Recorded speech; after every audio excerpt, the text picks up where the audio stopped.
Hi, my name is Craig Lloyd, CEO of the Murrindindi Shire Council. Thanks for tuning in to Council's video update for Friday the 17th of April.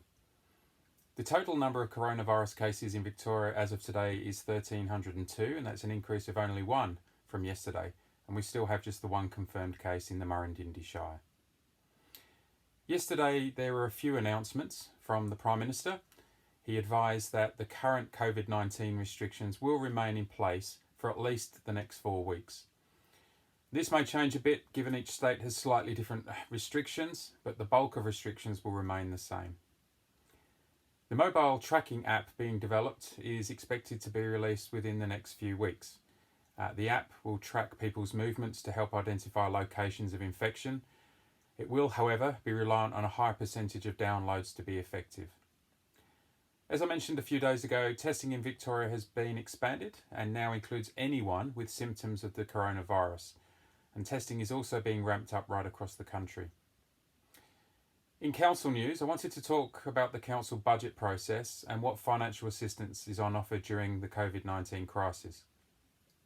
Council understands that many individuals and businesses in our shire and our community are experiencing hardship due to this pandemic.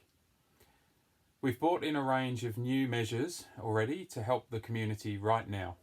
And council officers are also proposing some significant changes to council's budget for the 2021 financial year to help our community in the coming months. In terms of immediate measures, we've extended the due date for any outstanding rate payments for this year to the 30th of June, and we've stopped interest from accruing on unpaid rates since the 16th of March, and that was when the state of emergency in Victoria was declared. We've removed the annual health premises registration fees for 19/20, and those fees will be reimbursed. Extended the due date for payment of pet animal registrations from the 10th of April to the 30th of June, and we've eased or removed the rental payments for council's leased properties, which have been subject to mandatory closures. We've also changed our business and tourism events grants and contributions program, with all the remaining funds now dedicated to supporting businesses. We've expanded our financial hardship policy, and we've stopped passing on to customers the 0.75% merchant fee for credit card payments. Council officers are also proposing a number of measures as part of next year's budget, and these include, importantly, a 0% property rate rise for the coming financial year, even though the Victorian Government has set the cap at 2%. If adopted by Council, the only variations residents will see will be due to the changes in the state government's property valuations, landfill levy and fire services property levy, and these are beyond Council's control. We'll also be removing the 25% premium differential rate paid by commercial and industrial property owners for the coming year. We're proposing the creation of a $500,000 relief and recovery package to fund the community and business initiatives to help our community get through the crisis from our reserves, and this is particularly from funds that were given to Council by the state government to support the administration of Council following the 2009 fires. We hope that the measures we're putting in place now and those that we're proposing to Council for next year's budget will help our community through the current crisis.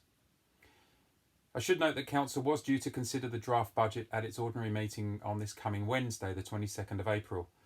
That meeting has now been cancelled due to the COVID-19 restrictions and the provisions in the Local Government Act, which currently require councils to meet in person. The Act does not allow councils to meet and resolve on matters before them online. However, the Victorian Government will next Thursday consider legislation to enable councils to meet virtually, so we'll be able to hold meetings online. If that legislation passes, we're proposing to hold a special meeting of Council called by the Mayor at 6 p.m. on Wednesday the 6th of May. At that meeting, Council will consider giving formal public notice of the draft budget for next year and to commence a public submission process. You can find out more on our website at murrindindi.vic.gov.au/budget recommendations. A reminder that our customer services team will be taking calls over the weekend, or you can visit our website for the latest information. That's all from me today. Thank you for watching. My next update will be on Monday, and you can also tune in to UGFM tomorrow morning at 8:30. Stay safe, stay home.